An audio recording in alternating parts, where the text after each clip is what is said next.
Il n'y a pas d'autre nom.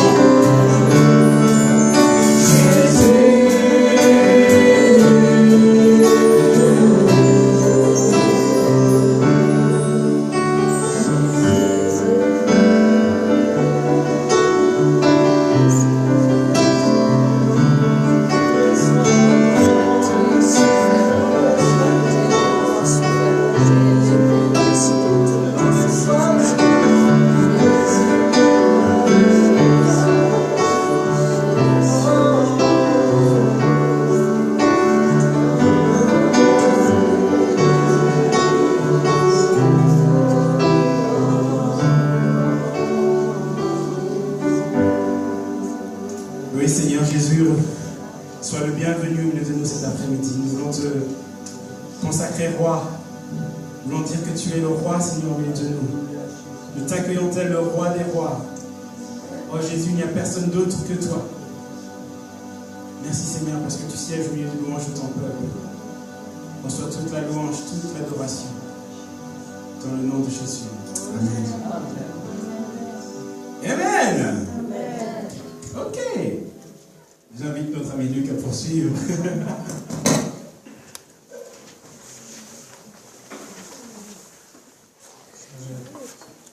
Merci Dimitri d'exister. Merci pour ce sourire. Ce gars-là, il sourit, n'est-ce pas? Ça, c'est comme ça qu'on...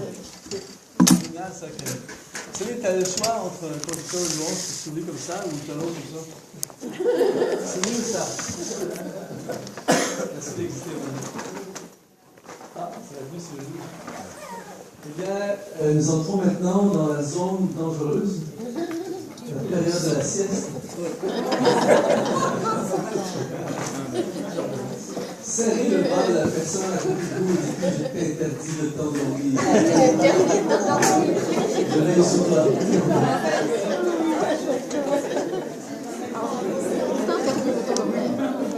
Si tu veux, tu sais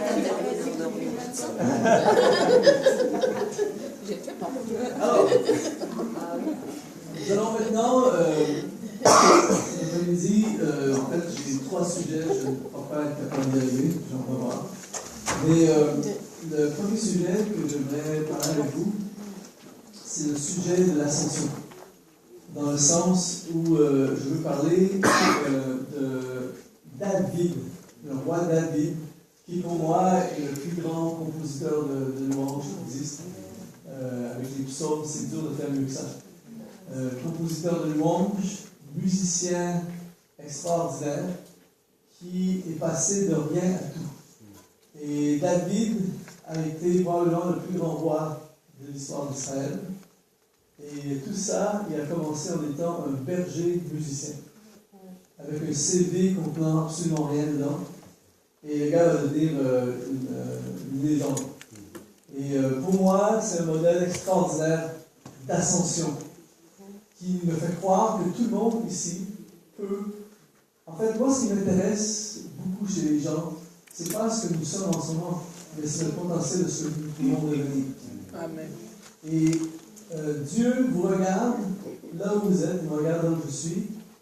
Et Dieu ne voit pas ce que nous sommes uniquement, il voit ce qu'on peut devenir.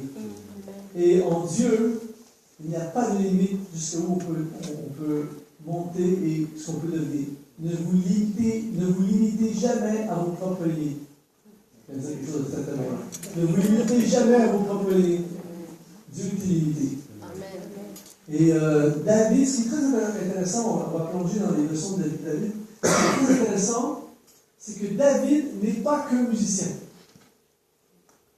Et parfois, en tant que musicien, nous pouvons nous limiter à être que musicien. Et il n'y a rien, c'est extraordinaire d'être que musicien. Être musicien, c'est extraordinaire, vous allez pas dire amen.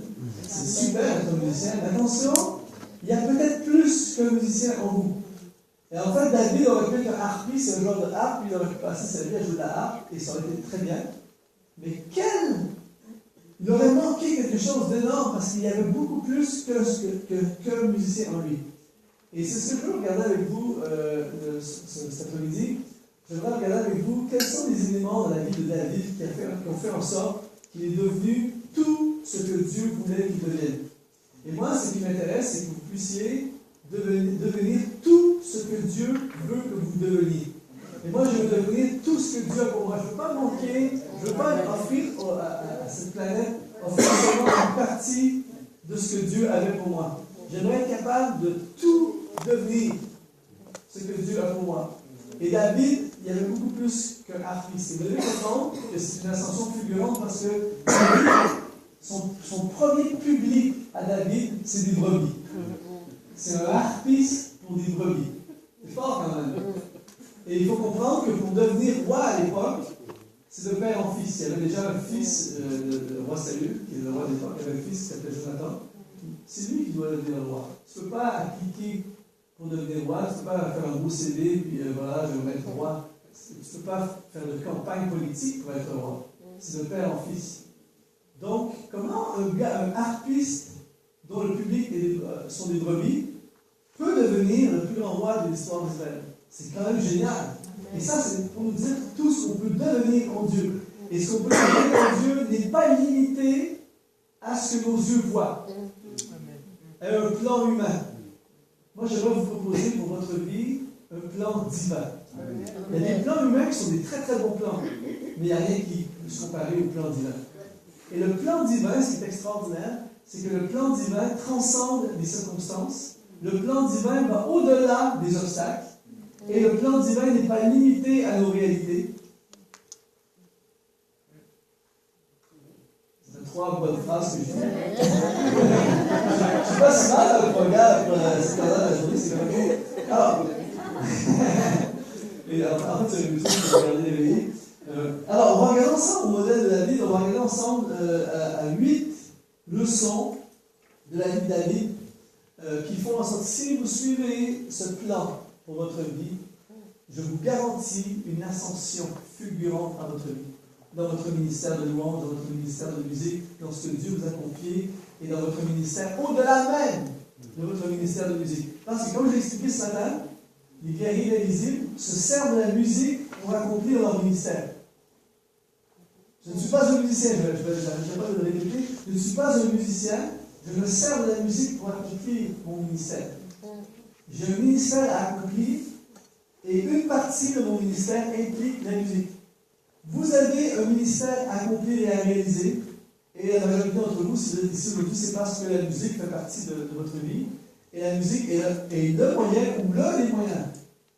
Mais vous n'êtes pas appelés à être des grands musiciens, même si vous êtes des grands musiciens. Vous êtes appelés à accomplir votre appel, votre ministère, qui implique la musique. Parce qu'il y a des saisons dans nos vies aussi. Il peut y avoir saison de musique à fond, et après ça, il y a d'autres saisons. Voyez-vous? Et il peut y avoir, votre musique peut servir pour réaliser des choses. Par exemple, moi, ma musique me sert à prêcher. J'aurais fort probablement jamais, les chances d'être très très faibles, que je puisse sortir de mon pays pour prêcher, à moins d'avoir fait de la musique. C'est la musique qui a ouvert le chemin et qui m'a ouvert des portes pour que je puisse prêcher, écrire des livres et enseigner. L'autre jour, j'ai fait un concert et j'ai parlé un peu entre les chants. Je n'ai pas prêché, je n'ai pas parlé de livres du tout. Et à la fin du concert, les gens ont acheté des albums évidemment, mais ils ont acheté plein de livres. Et là, j'ai fait une blague, je vais dire à mes amis écrivains de faire de la musique, ça va aller dans les idées. En fait, la réalité, c'est que s'il y a des gens qui vont acheter un livre de Luc Dumont parce qu'ils ont été touchés ou ont entendu un chant. Qui disent, ah non, c'est qui ce gars, Luc Dumont, tout ça, ils n'auraient même pas acheté le livre. Et peut-être que le gars, Luc Dumont, aurait écrit un livre encore meilleur. Mais en fait, la musique a ouvert le chemin. Pour moi, c'est différent pour chaque personne. Donc, la musique est une chose. Mais c'est ultime, le plus important, c'est d'accomplir notre ministère. David est devenu roi. Sa musique a été très utile dans le processus. Mais il est devenu roi. Il a accompli son appel, entre guillemets. Alors, c'est les 8 leçons pour devenir ce que Dieu veut que nous devenions finalement. Et que nous soyons vraiment la personne que Dieu veut que nous devenions. Alors, le premier élément, c'est fidélité à nos engagements dans 1 Samuel, chapitre 17, verset 34, il est écrit, David dit à Saül, ton serviteur faisait paître les brebis de son père, et quand un lion ou un ours venait en enlever une du troupeau, Je courais après lui, et je frappais et j'arrachais la brebis de sa gueule. S'il se dressait contre moi, je la saisissais par la gorge, je le frappais et je le tuais.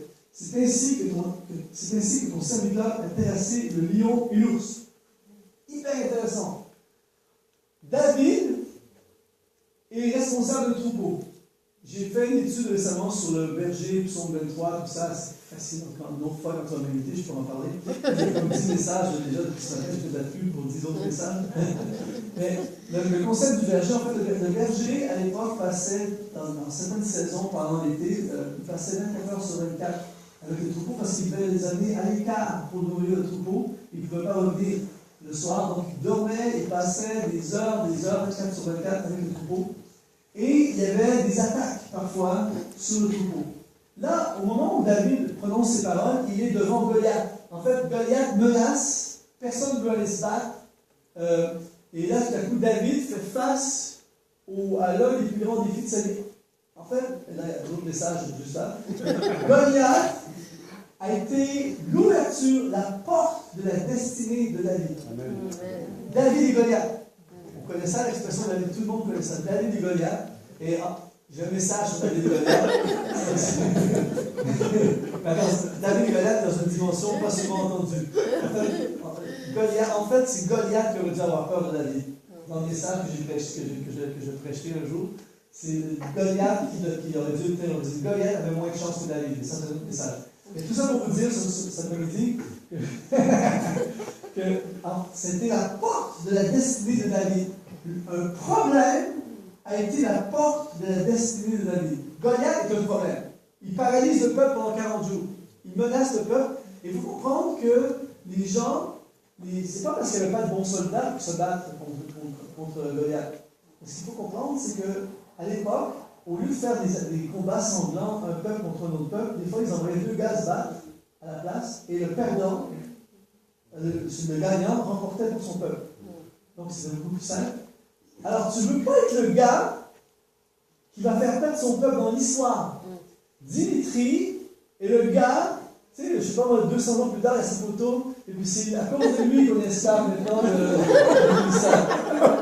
c'est lui qui a perdu le combat. Il n'a pas juste perdu la ceinture, il a perdu à cause de lui. Alors, tu ne veux pas être là comme Goliath.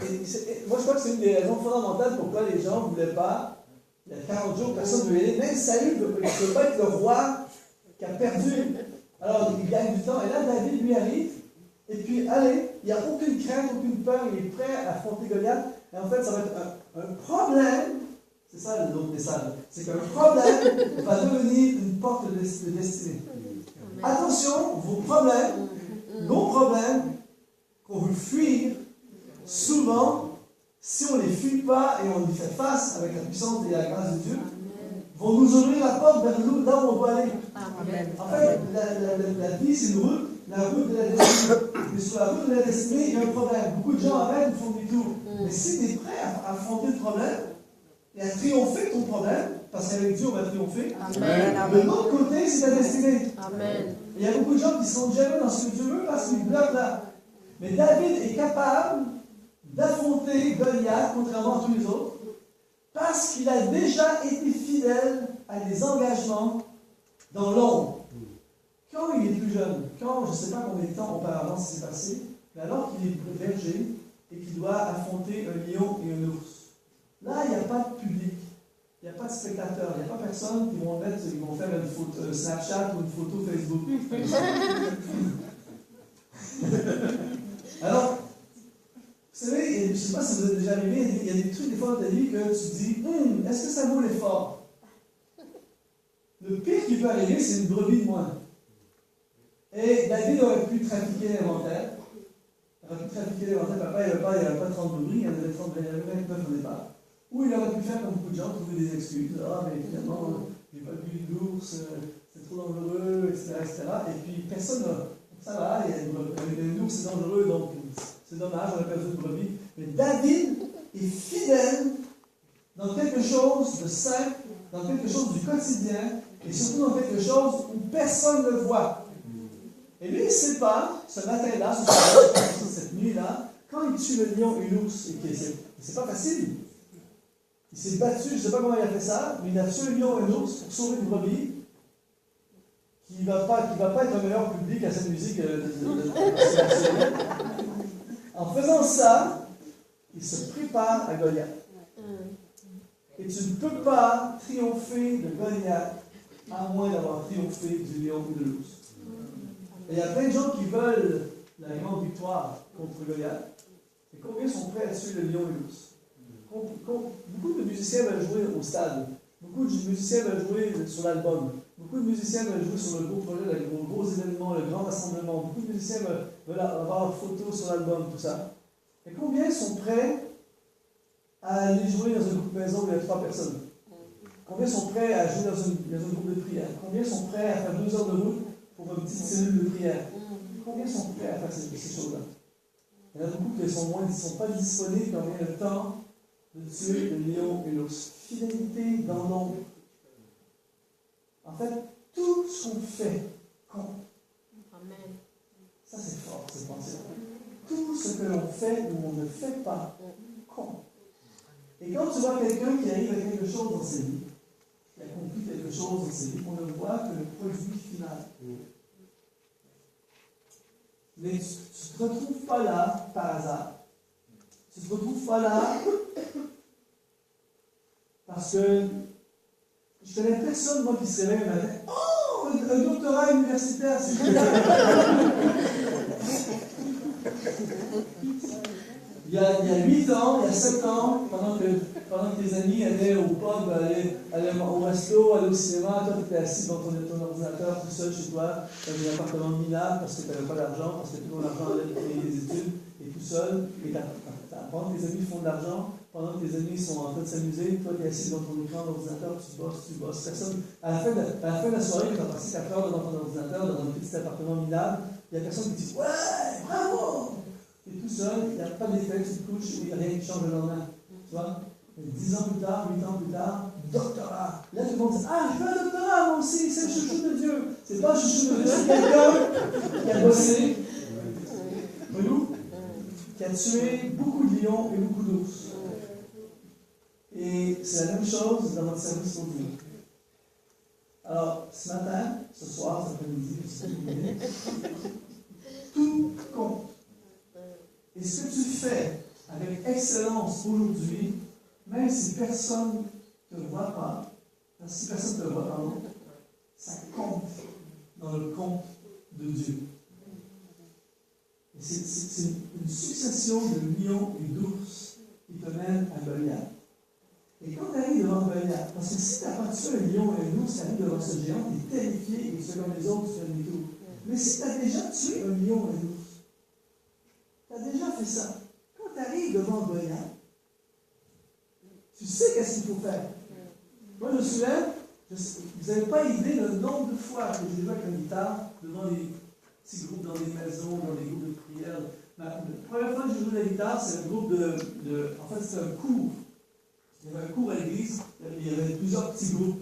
Et un des professeurs, c'est un ami à moi, il me disait hey, tu joues la guitare, tout ça, si tu voudrais venir ce soir, on va faire le louange, le groupe à notre classe. En fait, tout le monde se réunissait.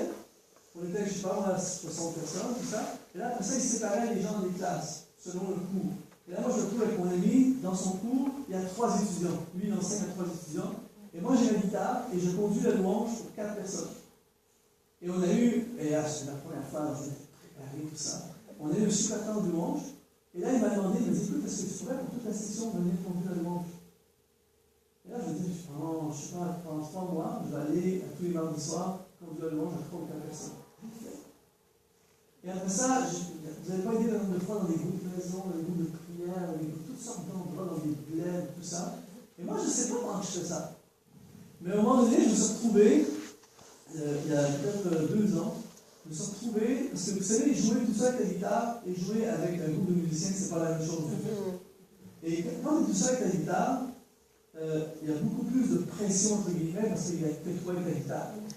Et bon, ça va pour un petit groupe. Mais quand tu te retrouves devant 2000 personnes à faire une soirée au complet avec la guitare devant 2000 personnes, j'ai fait ça à l'île de la Réunion, 2000 personnes, et tout ça avec la guitare.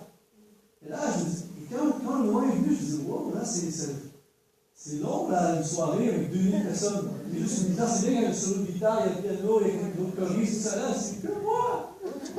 Ce soir-là, quand je suis arrivé devant les 2000 personnes de la guitare, j'ai eu comme un flash, je me suis dit, oh, une chance que j'ai fait ces dizaines et des dizaines et des centaines de soirées dans les maisons, dans les groupes, tout ça, où j'ai joué avec la guitare devant les gens.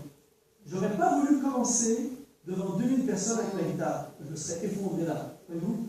Il y a plein de lions à tuer et d'ours à tuer.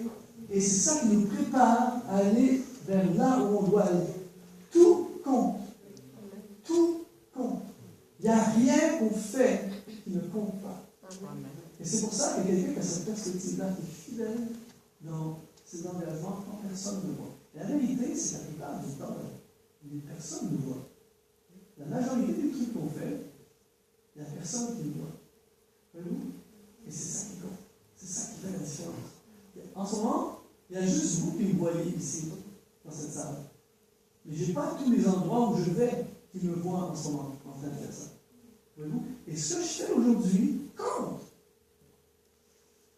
Parce que vous êtes aussi important, vous aujourd'hui, vous êtes aussi important aux yeux de Dieu que ce que je ferai dans 5 ans.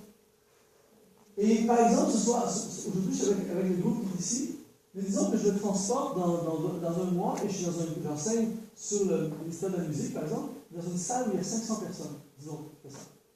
Mais aux yeux de Dieu, c'est aussi important ici que les 500 autres personnes. Pourquoi? Parce que chaque personne est importante. Dieu s'en fout du nombre. Amen. Donc, tout compte. Et si tu peux exceller et tuer les lions et l'ours, aujourd'hui, prépare-toi, la Goliath s'en vient. Mais ce qui est extraordinaire, c'est que quand Goliath va arriver, tu n'auras pas peur de Goliath. C'est le seul qui n'a pas peur de Goliath. Amen. Donc, fidélité dans l'ombre. Ce que ça veut dire, c'est que je me prépare fidèlement. Je bosse fidèlement. Peu importe ce que Dieu me demande de faire. Tout ce que je fais avec ça. Je suis enfermé dans ce truc-là, je le fais le mieux possible. Tout ce que je fais, on me demande de préparer la projection, je le fais fidèlement. On me demande de faire quelque chose le mardi soir, je le fais fidèlement. Tout ce que je fais, je suis fidèle dans mes engagements. Et ne soyez pas surpris dans la suite des temps de voir Dieu propulser dans notre destin. Amen. Les musiciens dans l'église que j'ai vu le plus avancer ne sont pas nécessairement les plus talentueux. Je connais plein de talentueux qui sont assis dans leur église et qui ne font pas grand-chose. J'en connais des beaucoup moins talentueux, qui ont du talent, mais beaucoup moins talentueux, qui vont très très loin, qui font des choses extraordinaires. C'est hyper encourageant, ça. Ça veut dire qu'il y a l'espoir pour tout le monde. Le talent, j'ai lu chez moi que c'est le talent ne suffit pas. C'est la fidélité de quelqu'un qui va amener la réalisation du plan de Dieu dans sa vie. David est talentueux, mais son talent seul n'aurait pas suffi. C'est la fidélité à ses engagements. Quelqu'un dit Amen. Amen. Donc, premier élément, fidélité à nos engagements quand personne ne voit. J'ai écrit dans mes notes ici, tu ne peux pas voler plus haut si tu n'es pas déjà une réussite à l'altitude à laquelle tu es en ce moment. Tu ne peux pas voler plus haut si tu n'es pas déjà une réussite à l'altitude à laquelle tu es en ce moment. Wow! Ça, là, mes amis, c'est très puissant. Comment une phrase comme une prophétie, ça, c'est un message. Ça, c'est juste un message. C'est-à-dire que si tu veux, si vous êtes leader ici, en ce moment, et vous devez choisir des leaders dans votre équipe, choisissez quelqu'un qui vole haut là où il est. Choisissez quelqu'un qui réussit déjà là où il est. J'ai un message que j'ai enseigné il y a 2-3 semaines sur Joseph. Et Joseph a été, c'est fort là, c'est vraiment fort. Si tu cherches quelqu'un pour amener dans le palais, cherche-le dans la prison. Cherche quelqu'un qui brille dans la prison. Joseph s'est trouvé dans le palais, leader d'une nation, parce qu'il était une réussite dans la prison. C'est parce qu'il a réussi dans la prison qu'il a réussi dans le palais. Wow! C'est parce qu'il a réussi, David a réussi dans le champ avec les brebis, qu'il a accédé à la royauté. Donc, regardez tout le temps, parce qu'il y a toujours des gens qui annoncent leur réussite à lui. Ah, mais quand j'aurai mon doctorat, je réussirai. Quand j'aurai cet emploi-là, là, je me donnerai à fond. Quand je serai le responsable du département de louange, là, je me donnerai. Quand je chanterai, ou quand je ferai mon album, là, je me donnerai à fond et j'aurai du succès. Ne fais jamais d'album avec quelqu'un qui n'a pas de succès avant de faire un album. Parce que quand il va faire un album, il n'y aura pas plus de succès. Tu sais, moi j'ai déjà aidé des artistes, tout ça, tu sais qu'un album va réussir, ou a des bonnes chances de réussir avec un artiste, quand l'artiste a déjà de la réussite avant de faire un album. Il y a de la réussite dans son église. Il y a un gars qui récemment qui me dit ah, je vais faire un album, je chante pour le Seigneur à la nation. C'est très possible, il y en a plusieurs qui le font. Je dis qu'est-ce que tu fais en ce moment? Rien. Est-ce que tu chantes dans ton groupe de jeunes? Il dit non, pas encore. Est-ce que tu as écrit des chants? Pas encore. Je lui dis comment ça fait ces jours? Donc regarde. Donc pose-toi la question, pose-moi la question, est-ce que j'ai déjà de la réussite là où je suis? Tu dois réussir là où tu es, dans la prairie avec les brebis, si tu veux réussir au palais. N'aspire même pas au palais si tu ne réussis pas là où tu es. Donc si tu regardes un gars, par exemple une femme, qui est dans une église, par exemple, moi je connais un gars comme ça, qui était dans une église vraiment... c'est rare que je vais dire comme ça, mais ce n'était pas une bonne église. C'est-à-dire que c'était trop long à raconter, il n'y avait rien qui marchait dans cette église. Il n'y avait rien qui marchait, c'était désordonné, c'était tout ça. Mais lui, au milieu de cette église-là, réussissait quand même. Ce qu'on lui confiait, son ministère brillait. C'était une des seules choses qui brillaient dans cette église. Et il y avait tout contre lui en plus pour le bloquer. Il y avait des gens d'incompréhension, d'injustice, de mauvaise organisation, des divisions. Épouvantable, mais lui, dans son petit univers à lui, ça brille. Je veux un gars comme ça. Et finalement, Dieu lui a ouvert le temps, c'est trouvé dans une église où, justement, là, il y a des possibilités, et le gars a explosé. On s'est dit, d'où il sort, ce gars-là? Moi, je savais d'où il sortait, il brillait là où il n'y avait pas de lumière. Il aurait pu dire, non, mais quand je suis dans une bonne église, là, je pourrais... Non! C'est maintenant que ça commence. Et ce que tu es aujourd'hui, est un reflet de ce que tu es là. Amen. Voilà, pour ce point-là. Le deuxième point, deuxième leçon, c'est laisser Dieu nous établir. Ça, c'est extrêmement intéressant pour les musiciens. Laisser Dieu nous établir. 1 Samuel 16, verset 10. Isaïe fit passer ses 7 fils devant Samuel, et Samuel dit à Isaïe, l'Éternel n'a choisi aucun d'eux. Puis Samuel dit à Isaïe, sont ça tous tes fils? Et il répondit, il reste encore... complètement ridicule, mais il dit, reste encore le plus jeune, mais il fait perdre les brebis. Alors Samuel dit à Isaïe, envoie-le chercher, car nous ne passons pas avant qu'il ne soit venu ici. Isaïe l'envoya chercher, et il était blond, avec des beaux yeux et une belle figure. L'Éternel dit à Samuel, lève-toi, ouais, car c'est lui. Samuel prit la corde d'huile et oignit au milieu de ses frères, et l'onction royale de Samuel, oignit au milieu de ses frères, pardon. Ça, c'est l'onction royale de Samuel, oublié par David, oublié par ses frères. Là, laissez-moi vous raconter ce qui se passe. De la folie. De la folie dysfonctionnelle. En fait, David, dans sa maison, il va se passer un événement qui n'arrive jamais. Je ne sais pas pour vous, mais normalement, si pour arriver dans une maison, un événement qui n'arrive jamais, un événement extraordinaire, ça serait bien que mon père m'évite à cet événement-là. En fait, l'événement qui n'arrive jamais, c'est que il y a déjà un roi en place. Salut. Il y a un prophète qui arrive en ville et il s'en vient oindre le prochain roi d'Israël. Isaïe apprend que c'est chez eux. Sa retraite est assurée. Son fils va être roi. Est-ce qu'on est d'accord pour dire que c'est un événement relativement important quand même? Et là, je ne sais pas tous les détails de la famille et tout ce qui va pas. Le jeune bosse avec les brebis pendant qu'il y a des trucs comme ça. Son père a dit, est-ce que tu veux prendre une pause de 15 minutes? Il y a le prophète qui arrive. Il est tellement mis de côté, tout ça. Pourquoi je vous dis ça? Pour vous dire que David a tout contre lui, même ton père. Tu sais, les gens souvent qui me disent, mais personne n'est avec moi, je me fais contrecarrer, je me fais bloquer. En général, si ton propre père n'est pas avec toi, ça ne va pas bien. Au moins, mon père, souvent les parents, c'est drôle, je parle avec les parents. Tous les parents, leur enfant, c'est le meilleur sur la terre.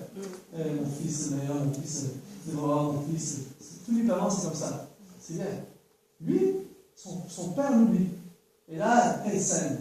Le prophète arrive, non, non, c'est pas. Et là, il pose une question ridicule. Tu n'aurais pas mon fils? Oh, c'est vrai. Il envoie quelqu'un le chercher. Il ne va pas chercher lui-même. Et là, David arrive là. Et là, le prophète arrive, il dit, imaginez l'ambiance dans la maison. Ça va être génial. Ça va être génial. Les frères, tout ça, qui étaient tous, tu vois, et le père, tout ça, quel clin d'œil de Dieu. Et là, tout à coup, David se retrouve loin à c'est quoi? On est tous d'accord pour dire que David n'a rien fait pour que ça aille. Il n'a pas fait de promotion, il n'a pas fait des affiches dans la ville. C'est pas pour avec l'affiche, votez pour moi, pour chez moi. Il n'a pas dit papa, il faut t'amener à manger, tout ça. Si tu places en premier, pour que le prophète me voit en premier, il n'a pas organisé les trucs, il n'a pas manigancé, il n'a pas. Il n'a rien fait. Il n'aspirait même pas. Ce matin-là, il joue de la harpe, il reprit son temps là. Il n'a rien fait. Ce matin-là, ça, juste une parenthèse pour vous dire, il y a des journées de destinée dans nos vies. Ce matin-là, quand il se lève, il ne sait pas ce soir-là, quand il va se coucher, c'est pareil. Il n'a rien fait. C'est Dieu qui l'a établi. Il s'est retrouvé roi. Il ne doit pas être là. Il n'est pas supposé être là. Il n'y a rien d'humain que tu peux faire pour être là, mais il s'est retrouvé là. Et ça, c'est encourageant pour vous et pour moi. Ce que ça veut dire, c'est qu'il n'y a rien qui peut empêcher Dieu de t'établir là où Dieu veut. Amen. Rien. La seule personne qui peut empêcher Dieu de t'établir là où Dieu, c'est pas Dieu. Mais si tu décides de collaborer avec ce que Dieu veut pour toi, il n'y a rien qui peut empêcher. Joseph n'est pas supposé. Il est rejeté par son père, rejeté par ses frères, prisonnier, accusé de viol, fond d'une prison. C'est un Israélite. Les Égyptiens haïssent les Israélites. Ils se retrouvent vice-présidents du pays. En une journée. Il n'y a rien. Si Dieu décide de t'établir, laisse-le t'établir. Si tu n'es pas établi, c'est parce qu'il ne veut pas t'établir ou ce n'est pas le temps de t'établir. Il y a des fois, on devrait dire merci Seigneur de ne pas m'avoir établi à une époque où j'aurais voulu être établi, parce que quand j'ai su ce qui est arrivé, je suis content de ne pas avoir été établi. Il y a la volonté de Dieu et il y a le timing de Dieu. Mais si Dieu veut t'établir, c'est sûr que tu vas t'établir. C'est le Dieu de l'univers. Il n'y a rien à son épreuve. Donc, cessons dans nos églises, cessons la guerre des territoires, la guerre des postes. Je veux, c'est moi, c'est toi. Et je vois ça surtout dans le département de Lyon. Surtout dans le département de Lyon. Souvent, une des phrases, et ça me fait rire maintenant parce que la force de faire des voyages, dans beaucoup des gens, souvent, ce qui m'arrive dans les églises, souvent, les gens viennent me voir. Ils me disent, ici, moi j'ai un super ministère de chant, je fais de musique, tout ça, je suis tout chez moi, je fais ci, tout ça. Mais ici, dans mon église, ils ne me reconnaissent pas trop. C'est des clics, c'est des pasteurs, toujours les mêmes, l'estrade, toujours les mêmes, tout ça. Et moi, j'ai un ministère, mais on ne reconnaît pas mon ministère, tout ça. Et à chaque fois que quelqu'un me dit ça, la dernière chose qu'il va recevoir de moi, c'est « Oh, mon pauvre ». Moi, c'est tout le contraire. Je dis, ben, écoute, ça veut dire que soit il y a deux choses. C'est soit que ce n'est pas le temps ou ce n'est pas ta place. Ici. Par exemple, moi, j'ai une grande assemblée et il y a beaucoup de conducteurs de monde. Il y en a plein. Et il y a le conducteur de monde numéro 23. Qui jeune, il prie pour que le numéro 22 soit malade. Et il y en a un, il y a quelqu'un de ça, je me dis, bien, il a vraiment un bon ministère de louange, tout ça. Mais c'est le numéro 23. J'ai pas mon chiffre, c'est le numéro 12. Et elle a plein avant lui. Et à un moment donné, je lui dis, pourquoi tu restes ici, numéro 23, alors que moi je fais le tour de 23 églises autour qui n'ont même pas un numéro 1. Je dis, pourquoi tu n'irais pas t'investir dans d'autres assemblées qui, eux, soupirent, ils plaident auprès de Dieu, prendre encore eux seuls. Et toi, tu es assis ici à rien faire et à espérer que tout le monde tombe malade. Et ça arrive à l'occasion plus souvent, ça arrive une fois qu'il y a des gens qui m'écoutent. Et bien écoutez, et finalement il s'est joint à l'assemblée qui eux jeûnaient, priaient pour un gars qui joue de la guitare et qu'on faisait louange. Il est devenu le roi de l'église. Quand tout le monde vient, on lui apporte à manger. Et là il dit, j'ai jamais été heureux comme ça. C'est sûr, vous avez la place. Tu vois, Dieu l'a que Dieu n'est pas capable, c'est jamais autre chose pour lui. Donc si ça s'ouvre jamais, c'est soit que c'est pas le temps, ou soit que c'est pas ta place. Mais si Dieu veut t'établir, il va t'établir. Mais avant d'être établi, prépare-toi à des galères. Parce que David en a eu pour son argent, des galères. Il a eu de la galère puissance 10. Mais la route de la destinée passe par la galère. Et comment tu traverses la galère détermine la destinée. C'est super facile d'enseigner ça, cette après-midi, le but c'est autre chose. Oui, mais c'est vraiment ça, bibliquement, c'est tout le temps comme ça. Et nous, on pense que c'est difficile. Mais oui, ça fait ça. C'est comme ça. Regarde, Paul, Pierre, tout le monde a galéré pour être établi. Mais il n'y a rien qui empêche Dieu de t'établir. Mais la galère dans le processus, en fait, Dieu est beaucoup plus intéressé par le processus que l'établissement. Dieu est beaucoup plus intéressé par ce qui se passe dans David en route vers la royauté que David à la royauté. Donc, ce que tu vis en ce moment, Dieu est hyper béni en ce moment. Parce qu'il te travaille. Mais, laissons Dieu nous établir. Il y a trop d'auto-établisseurs. Moi, je suis dans une conférence, il y a trop de gens qui font de l'auto-promotion d'eux-mêmes. Je suis dans une conférence, il y a quelqu'un de ça, il y a un gars qui dit bonjour, il sort, je n'ai même pas dit bonjour. Il sort sa carte d'affaires, il dit bonjour, je m'appelle XYZ, ministère de louange international.